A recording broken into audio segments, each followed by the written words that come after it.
Buenos días. Buenos días, Isidro, ¿cómo estás? Unas señas que solamente nosotros en Periodismo y Sociedad tenemos. Señas modernas. Así es la televisión moderna. Isidro, ¿qué tal? Muy buenos días, damas y caballeros, señoras y señores. Bienvenido a este su espacio, Periodismo y Sociedad. Sí, aquí vamos a superar el lenguaje ese de señas, ¿verdad? Claro, Vamos a comenzar con las efemérides. Un día como hoy claro. nace Manuel José Jiménez González. No sé si tenemos una foto allí en el máster, que la coloquen. Que fue un militar y político nacido en Cuba, pero participó en la gesta de independencia de la República Dominicana. Eh, fue presidente por unos días de la República hasta que Santana lo tumbó nuevamente. Pero en ese breve tiempo indultó a los patricios Juan Pablo Duarte, Ramón Matías Mella y Francisco del Rosario Sánchez. Es un hombre que luego se retiró a vivir a Haití, a Curazao primero y luego a Haití, y allí falleció. Francisco Enríquez y Carvajal, un médico, abogado, pedagogo, escritor, nació en 1859 y falleció en 1935. Estuvo casado con la poetisa Salomé Ureña, que creo que ayer hablamos de ella, ¿verdad? Sí, Y procrearon 4 hijos, Francisco, Pedro, Max y Camila, quienes todos se distinguieron en las artes y en las letras, particularmente Pedro Enrique Ureña, ¿verdad? Fue un hombre que ocupó muchos cargos y se opuso a la invasión de los Estados Unidos, la que se produjo a principios del siglo XX, y sus restos descansan en el Panteón Nacional. También creo que colocaron una foto de Francisco Enrique y Carvajal. Vamos ahora con Trina Moya Pérez de Vázquez. Trina Moya Pérez de Vázquez nació un día como hoy en 1863 y falleció en 1941. Fue una poetisa dominicana oriunda de La Vega.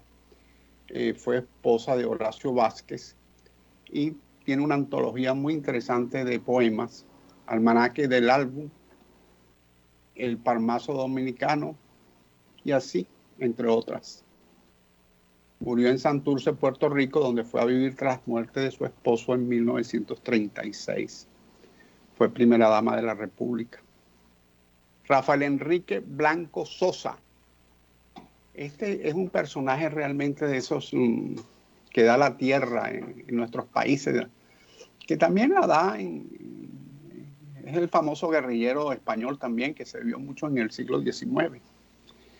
Rafael Enrique Blanco Sosa fue un guerrillero dominicano opuesto al régimen de Trujillo, natural de Tamboril, nació en 1907, fallece en 1936, perteneció al ejército de Trujillo, desertó al ejército, fue guerrillero. Hay una fotografía de un libro sobre él que debe estar colocada en la pantalla, ¿verdad? sí, está en Y pantalla. sí, un día, aparentemente dicen que se suicidó, aunque en esas cosas, en medio del régimen trujillista, no sabemos realmente qué ocurrió. Lo cierto es que fallece el 24 de noviembre de 1936. Y un día como hoy nace una persona que falleció joven, pues. Ulises Arquímedes Cerón Polanco, nace en 1938, fallece en 1972, fue un dirigente estudiantil natural de la Romana, fue uno de los jóvenes que cayeron en el enfrentamiento del 12 de enero de 1972 contra las Fuerzas Armadas del gobierno de los 12 años de Balaguer. Fue conocido, era parte de los Palmeros, en estos días también hemos hablado de los Palmeros. Fue un dirigente del Partido Revolucionario Dominicano y luego pasó a la formación del 14 de junio. participó activamente en la contienda patriótica de abril de 1965 y luego de eso se refugió en Cuba. Fallece el 12 de enero de 1972. O sea que un día como hoy, la patria dominicana vio nacer a muchas personas que le dieron lustre y brillo a la historia de esta parte del mundo ubicada aquí, en este mar, en este inmenso lago que es el Mar Caribe, donde confluyen pueblos, lenguas, razas, religiones. O sea, esta es una especie de síntesis del mundo del Mar Caribe. Pedacito bueno que toda esta área, Sí, sí, hasta con sus huracanes y todo, y hasta el Triángulo de las Bermudas tenemos. O sea, aquí tenemos de todo. Sí, sí, nos toca un pedazo importante del triángulo. Lo que hay que no coger por ahí, irse por otro lado y ya. Bueno, se le toca por allá arriba, ¿no? Ese es el Licho que sabe dónde está. Licho es tan bravo y fuerte que ha transitado varias veces el Triángulo de las Bermudas y se burla de él. Lo que siente es una brisita, es lo que le da solamente. Una brisita. Mire, acá estábamos hablando ahora de un personaje que usted seguro conoció, Ulises Arquímedes Cerón Polanco, don Licho, que fue un dirigente estudiantil que participó en los Palmeros y en la Guerra de Abril. No se le escucha, don Licho, tiene que... el micrófono, don Licho.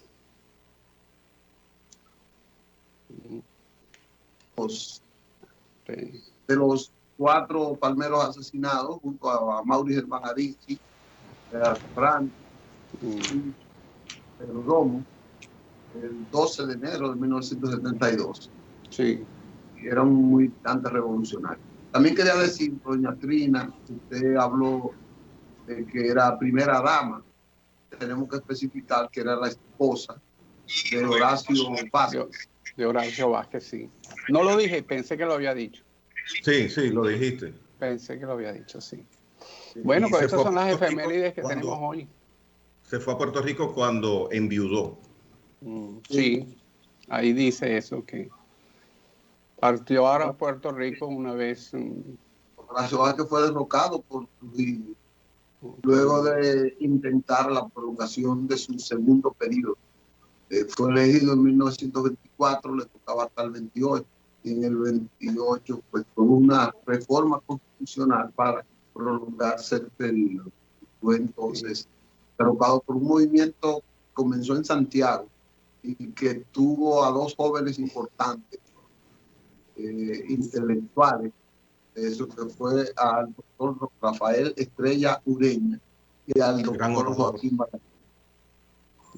Por eso fue que el doctor Balaguer tuvo tanta ascendencia en Trujillo, porque desde antes de llegar se destacó como un tribuno, siempre apoyándose en la oratoria, pero sobre todo esa oratoria patriótica que él daba. Vamos a una pausa para ver si nuestro invitado puede salir al aire. Hoy estamos esperando la participación del expresidente de la Cámara de Cuentas, el doctor Máximo Castillo Salas, que nos va a ilustrar sobre el comportamiento que debe tener este órgano contralor, fiscalizador del Estado, que es el que tiene aquiescencia judicial, si tiene valor en la justicia. En breve volvemos.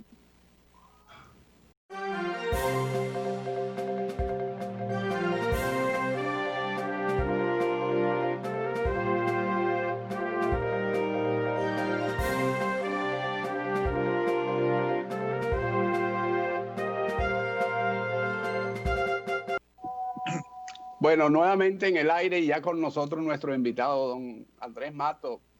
Cúbrase de gloria y presente al invitado. Gracias, gracias. Como les habíamos anunciado desde ayer, el doctor Máximo Castillo Salas, expresidente de la Cámara de Cuentas, un abogado, escritor, o sea, tiene varios compendios de la narrativa judicial del país y todavía tiene intenciones, parece, de ser miembro de ese organismo, el organismo contralor de las finanzas públicas. Está con nosotros, es un hermano nuestro, nos atribuye muchas cercanías físicas, pero yo lo quiero como un hermano. Así que Máximo, buenos días, bienvenido a Periodismo y Sociedad. Está Gregory Caimare con nosotros y el señor Isidro Toro. Buenos días para todos, Gregory, Isidro y Licho. Es un placer para mí estar con ustedes. Gracias, Máximo. Uno de los intereses que teníamos en que vinieras al programa es uno de ellos es que hemos visto como que ahora la Cámara de Cuentas está siendo auscultada por el Poder Judicial y sobre todo por el Ministerio Público. Hemos visto que han citado a varios miembros, se le ha pedido la renuncia al actual presidente que amenazó y no. Entonces que nos detalle cómo puede justificarse esa persecución, a esa Cámara de Cuentas, según los argumentos que tiene el Ministerio Público de que no cumplió con su función. Si puede ser juzgado ese organismo así. Claro que sí, Licho. Fíjate, en el país hay una corriente que todos debemos darle seguimiento. Es la corriente que procura que haya un resarcimiento de la sociedad dominicana de todo el dinero que se han venido robando algunos administradores de recursos públicos. El hecho de que el presidente Luis Abinader haya instituido un procurador general de la República independiente y precisamente en el día de ayer el decreto 2221 por el cual delega en la consultoría jurídica del Poder Ejecutivo la facultad de contratar a un grupo de profesionales del derecho para recuperar los dineros que en cualquier momento hayan sido sustraídos del erario público y traerlo nuevamente a las arcas del Estado, implica un gran precedente. Yo diría, Licho, que estamos en presencia de lo que históricamente pudimos ver a nivel bíblico, cuando Moisés con su vara abrió las aguas del río Jordán y en su momento también del Mar Rojo, y podríamos decir, haciendo una analogía, que en la sociedad dominicana a partir de este momento pudiéramos estar viendo que las aguas se están dividiendo, porque en todos los partidos políticos hay personas interesadas en cometer actos de corrupción. Todavía en el mismo partido de gobierno, tal vez existan personas que tengan interés de cometer actos de corrupción, pero la impronta que va planteando el equipo del presidente Luis Abinader y que ya se ha enraizado en el sistema, en el Congreso de la República, va a ir día a día dividiendo a los que persiguen de alguna manera beneficiarse de manera indebida del erario público y aquellos que real y efectivamente tienen interés en que se cree en la República Dominicana un verdadero blindaje contra la corrupción. Y eso lo vimos con la Procuraduría General de la República Independiente, lo estamos viendo con este decreto y con una serie de actitudes que ha venido asumiendo el gobierno que ya se están convirtiendo en una tendencia. Entonces, partiendo de ahí, para una persona interesada en que haya transparencia en la República Dominicana, como el caso nuestro, como ustedes mismos y como muchas personas de la sociedad dominicana, ese tipo de precedente en la República Dominicana implica una motivación y lleva a uno a un deseo de participar, a ser parte de ese nuevo proceso. Porque, como le decía, las aguas se están dividiendo. Quedarán de un lado lo que históricamente han vivido de golpe, vamos a decir, de asiento en tiniebla, cometiendo actos de corrupción, y otros que hemos añorado y hemos esperado un momento como este para que en la República Dominicana exista verdadera transparencia. Entonces, partiendo de ahí y habiendo nosotros participado en la Cámara de Cuentas en el único momento histórico que la Cámara de Cuentas se levantó y se puso en condiciones de combatir la corrupción administrativa, que fue en el proceso del 2002 al 2006. Entonces nosotros nos sentimos nuevamente animados a que este organismo, que en la actualidad está totalmente caído, está totalmente fuera del rol que debe realizar, que vuelva a jugar su papel, que vuelva a jugar su rol y que lo juegue de manera transparente. Y si, como se ha venido planteando, estos miembros han cometido prevaricación y han cometido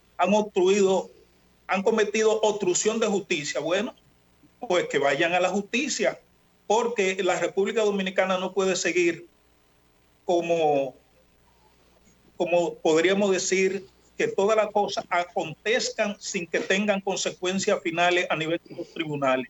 Bien. Yo creo que ha llegado ese momento y debemos todos apoyar para que así sea.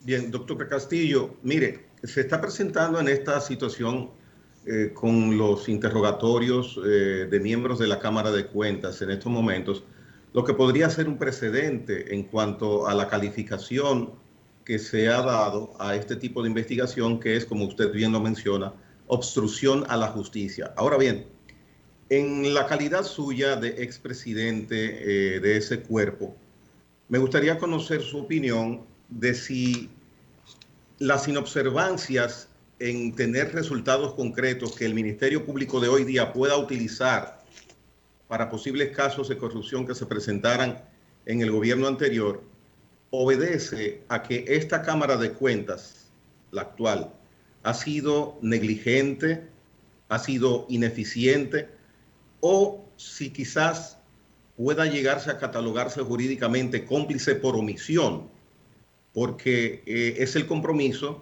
de ese cuerpo tener al día las auditorías necesarias para que en caso que sea preciso, el Ministerio Público pueda utilizarlas.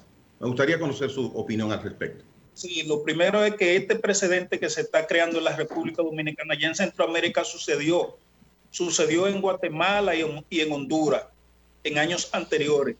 Y no es solo por inacción, no es solo cómplice por inacción, también hay una acción por parte de los miembros de la Cámara de Cuentas que lo convierten en protagonista de los delitos que se le está acusando.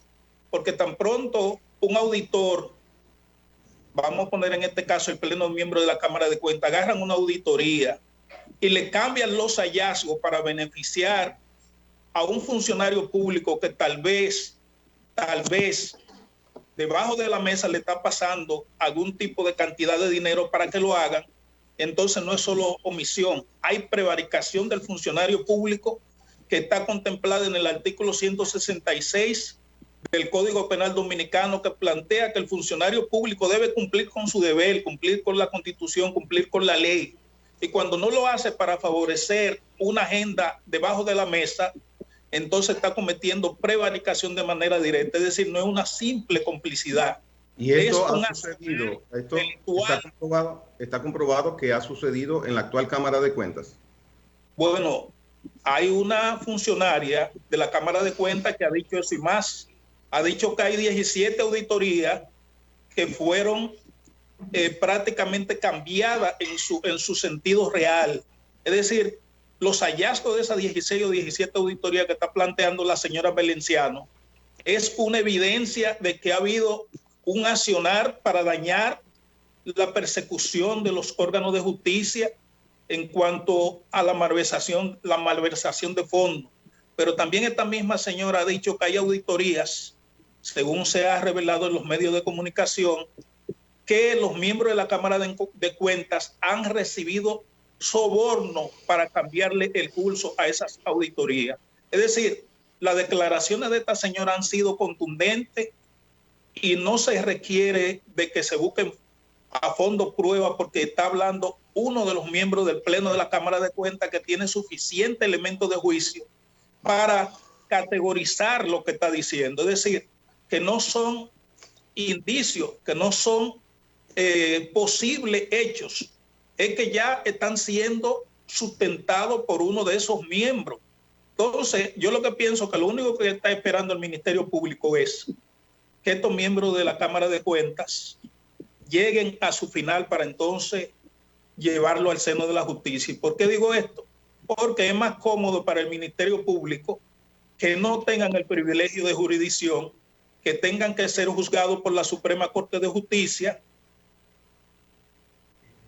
sino que vayan a los tribunales del orden, a los tribunales ordinarios, que no vayan a un tribunal especializado como la Suprema Corte de Justicia, un privilegio de jurisdicción que es el que tienen en la actualidad. Y no es un juicio político que demanda, no tiene que ir al Congreso para que el Congreso también los juzgue y los destituya, como hizo con la anterior Cámara de Cuentas. O sea, no tiene que agotar ese... Pudiera ser Licho, pero en este momento se está hablando de prevaricación, de obstrucción de justicia, de una serie de delitos que están contemplados en el Código Penal Dominicano, que puede dar lugar a que no sea el Congreso. Además, estamos al final de la gestión. El juicio político sería para destituirlo, para sacarlo del puesto que tienen, y en este momento no es necesario porque apenas le quedan, si se quiere, unos 10 o 12 días para cumplir su gestión. Entonces el juicio político no tiene sentido. Aquí lo que va es el sometimiento directo y el Ministerio Público, entiendo yo, soy del criterio que está esperando que pierdan el privilegio de jurisdicción porque ya no sean miembros de la Cámara de Cuentas para entonces apresar. Por eso que ustedes ven que el Ministerio Público está tardando en apresar. Lo van a apresar, claro que sí. Pero no lo van a hacer ahora, porque es que ellos tienen inmunidad y entonces les invalidaría cualquier acusación. Sí, pero esa inmunidad, Licho, le queda, de esa inmunidad ellos le quedan, si acaso, 11 o 15 días. Un minuto que le quede, hay que respetarle su humanidad en Estado de Derecho. Por esa misma razón y por el debido proceso, Licho, no van a ser apresados ahora, van a ser apresados tan pronto ya no cuenten con esa inmunidad porque ya no sean miembros de la Cámara de Cuentas. Tú puedes escribirlo así. Wow. Sí, y para eso quedan pocos días, Licho, porque ellos vencen el 31 de enero. Y el 1 de febrero... La consecuencia, doctor, no es eso lo que quizás lo más importante, sino a mí me gustaría, porque es que hay muchas instituciones, Tribunal Constitucional, los tribunales penales, las altas cortes, todas han hecho lo mismo que ha hecho la Cámara de Cuentas. O sea, no han accionado contra los delincuentes posibles, supuestos, y por eso están ahora mismo auscultando las cuentas de distintos departamentos, porque no hubo ningún departamento, ni siquiera el Congreso Nacional, le dio seguimiento a los informes del presidente, ni siquiera eso. Entonces vamos a tener que juzgar a todos los miembros de esos organismos que no cumplieron con su deber. Yo no digo que prevaricaron, porque la palabra prevaricar, en mi poco conocimiento del derecho, yo no la asumo ahí. No sé cuál sería el término. ¿No? Usted es el abogado, usted es el profesor, usted fue presidente de este organismo, y yo sería un osado cuestionarlo. Pero por eso queremos que el pueblo se entere a través de nuestro programa de cuáles son los deberes que debió cumplir, que no fueron cumplidos y que por ello deben ser juzgados, porque todos los que están en funciones pueden ser juzgados y muchos de los que fueron ya también. Claro, yo te podría decir, Licho, tú eres un abogado muy fino y cuando tú dices que no eres tú el que debe hablar de eso, tú sobrepasa lo que te ha caracterizado siempre, la humildad. Pero tú sabes muy bien que la palabra prevaricación es el delito que abarca todo lo que se está mencionando. Abarca obstrucción de justicia, abarca maquillaje de auditoría, abarca todo en un solo término, prevaricación. ¿Qué significa la prevaricación? El funcionario público que se aparta de su deber para el cual fue designado y se dedica a hacer cosas dentro de la gestión, de su gestión, que son ajenas a su papel, a su función, para favorecer intereses que son ajenos al papel que debe desempeñar. Entonces, plenamente se acoge la palabra prevaricación en este caso, porque se trata de un grupo de funcionarios que no solo no han auditado, han permitido que la mora judicial, la mora de fiscalización se eleve tanto, Licho, que yo te puedo decir que en los últimos 5 años de gestión de gobierno, del gobierno pasado, se emplearon más de 4 billones de pesos, y esos 4 billones de pesos no han sido auditados por esta Cámara de Cuentas, que es su deber, para brindarle al Congreso Nacional el informe cada año de la gestión de todos los administradores públicos, incluyendo su propia auditoría, la auditoría de la entidad. Entonces, si esa mora ha crecido tanto y la Cámara ha sido incapaz de auditar y de brindarle al país los resultados de la labor de fiscalización que ellos están llamados constitucionalmente a hacer, y han permitido además que a nivel de la reglamentación necesaria no hagan ninguna, cuando tienen ahí el Sistema Nacional de Control y Auditoría, tienen que reglamentar las declaraciones juradas, tienen que hacer un reglamento especial con relación a la ley 34006 que ha sido de tanto conflicto, tienen que hacer el reglamento para salvaguardar las relaciones entre la Contraloría y la Cámara de Cuentas, y no lo han hecho. Entonces, ¿qué han hecho? ¿Qué han hecho con el deber, con el papel, con el rol que le corresponde a la Cámara de Cuentas? Y no es solo eso, sino que entonces ya hay una denuncia por parte de un miembro de ellos que dice que se han dedicado a negociar con las auditorías. Firma privada, por ejemplo, una cantidad de firmas privadas han ido a auditar instituciones de la administración pública de manera graciosa, porque han recibido fondos, porque han recibido dinero por abajo para esos fines, para que esta firma privada entonces den resultados que sean favorables a esos administradores. Es decir, hay una situación muy delicada en la Cámara de Cuentas que hay que ponerle un freno, porque cuando pasó en Guatemala lo partieron de una vez. Pasó en Honduras, lo partieron de una vez. Ya hay precedentes de ese tipo en otros países de Centroamérica, y aquí en la República Dominicana esos precedentes deben continuar. Y cuando tú hablas, Licho, de que las altas cortes han hecho lo mismo, yo creo que tienes razón también. Pero por algún lado tiene que comenzar la corrección de las cosas que no están bien hechas. Y si comienza la Cámara de Cuentas, que el órgano rector del Sistema Nacional de Control y Auditoría, el auditor número 1 del Estado Dominicano, entonces debe continuar ese accionar de rectificación, debe continuar a todo lo largo de todos los órganos que no estén realizando con competencia la labor para la cual son designados. Dígame una cosa, doctor. Es un gran precedente que debemos darle seguimiento. Y si ellos aducen por el hecho de no haber realizado todas las auditorías que tenían que haber realizado, no estoy hablando de las que hicieron mal o las que tienen dolo, las que son dolosas, no estoy hablando de eso, sino de las que no hicieron. Ellos no pueden aducir de que no tenían presupuesto, de que no tenían dinero, que no le habían dado los recursos, etcétera, que usualmente en la administración pública se utiliza mucho ese argumento para la omisión, cuando no se hacen cosas que son omisión y dicen, bueno, es que no tenía presupuesto, no tenía el dinero.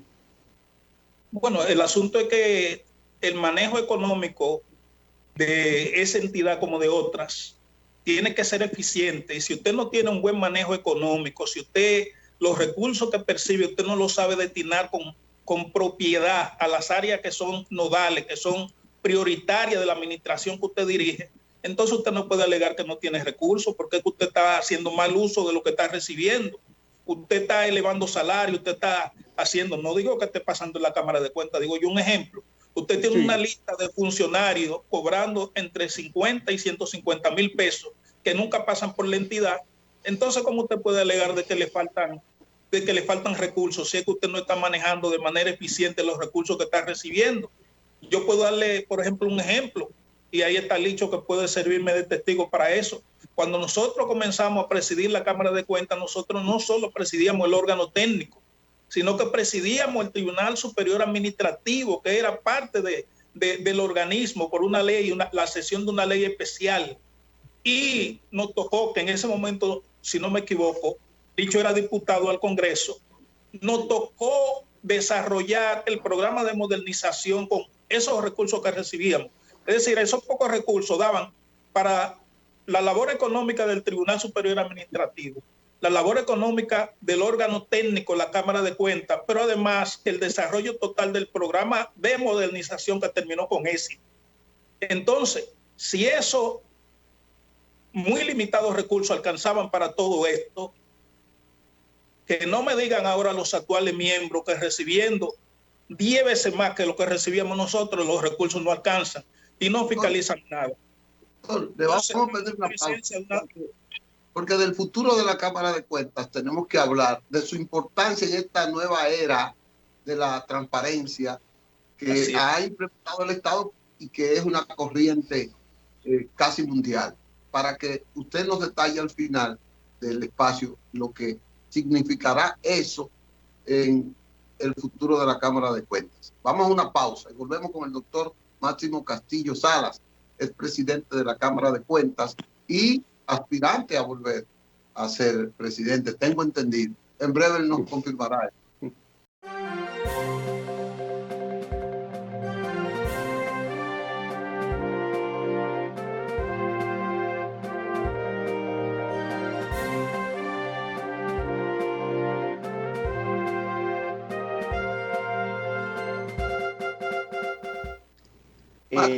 Máximo Castillo Sala, quien fue presidente de la Cámara de Cuentas en el año 2002-2006. En esos años se introdujo un proceso de modernización de la Cámara de Cuentas, que tengo dos inquietudes. Primero, si ese proceso de modernización se mantuvo en el tiempo después que usted salió. Y segundo, si ese proceso de modernización cumplió la misión que tenía en ese momento la Cámara de Cuentas. Claro. Precisamente el 18 de diciembre del 2006, el doctor Rafael Molina Morillo, en un editorial, ya nosotros saliendo, despidiéndonos de nuestra gestión que había llegado a su término, recogió todo lo que significaba el avance que implicaba para el país la culminación de este programa de modernización que dejaba la Cámara de Cuentas totalmente preparada para combatir la corrupción administrativa. Si ustedes buscan ese editorial de Molina Morillo que se titula Gestos Plausibles del 18 de diciembre del 2006, van a ver cómo Molina Morillo, un decano del periodismo dominicano, recogía todos los avances de la Cámara de Cuentas en su editorial. Sin embargo, ya en enero, cuando entró la nueva gestión, que ya se había ido precisamente en enero, el Tribunal Superior Administrativo para la parte jurisdiccional de la Suprema Corte de Justicia, entra este grupo de miembros y comienza a destruir todo lo que fueron los pilares de ese programa de modernización. Destruyeron las regionales que ya nosotros habíamos instalado para los distintos puntos cardinales del país. Cancelaron más del 50% de los auditores, en los cuales durante el programa de modernización en su preparación el Estado Dominicano hizo una gran inversión de recursos, inclusive recibiendo apoyo de gobierno amigo como el de Taiwán y recibiendo apoyo de instituciones financieras mundiales como el Banco Interamericano de Desarrollo, y todo eso se vino abajo porque ellos entendían que los recursos que se estaban invirtiendo no estaban siendo bien destinados, que había que provocar la economía de la institución para que pudiera manejarse mejor. Y ustedes saben para qué era que buscaban economía, para subirse en ese mismo mes el salario de 250,000 pesos a 600,000. Y así continuaron y la sociedad dominicana no protestó. Destruyeron las regionales, cancelaron a los auditores que ya habían sido preparados y acabaron totalmente con el programa de modernización. Entonces nosotros entendemos que una de las formas de recuperar el tiempo perdido y la eficiencia de la Cámara de Cuentas es relanzando este programa de modernización, buscando todos esos auditores que se cancelaron y evaluándolo, y los que están en condiciones, llevarlo otra vez al seno de la Cámara de Cuentas y blindar la Cámara de Cuentas en cada uno de los aspectos de ese programa de modernización, que son muchos, para que la Cámara de Cuentas sea, como fue en el 2006, una entidad totalmente preparada, desentada y fortalecida para combatir la corrupción administrativa.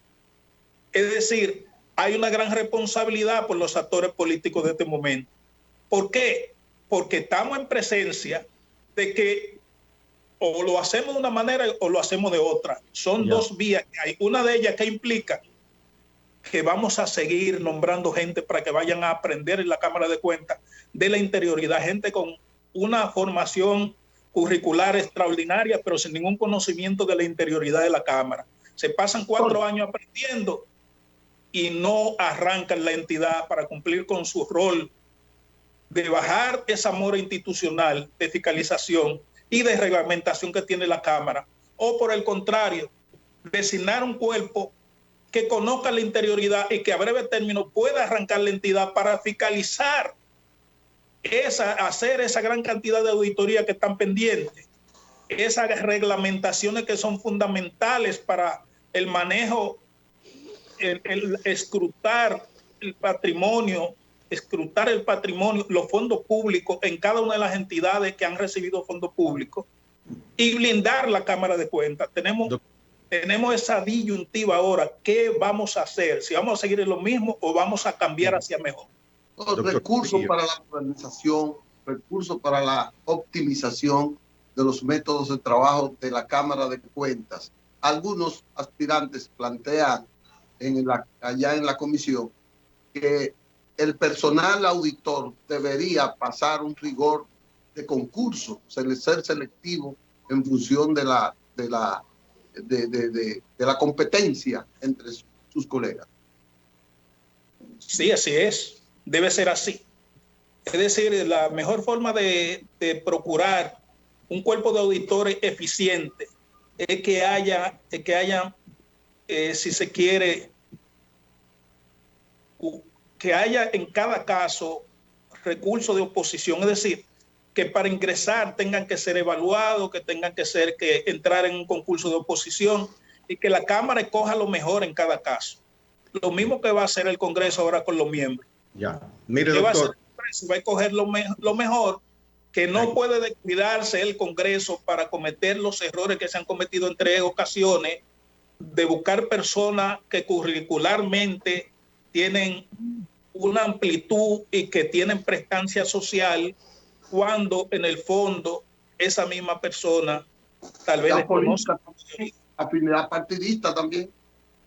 Así es. Mire, hay una situación, tengo entendido que los estudios, los análisis que hace la Cámara de Cuentas son necesarios, una pieza indispensable en cualquier proceso que tenga el Ministerio Público abierto contra determinada persona.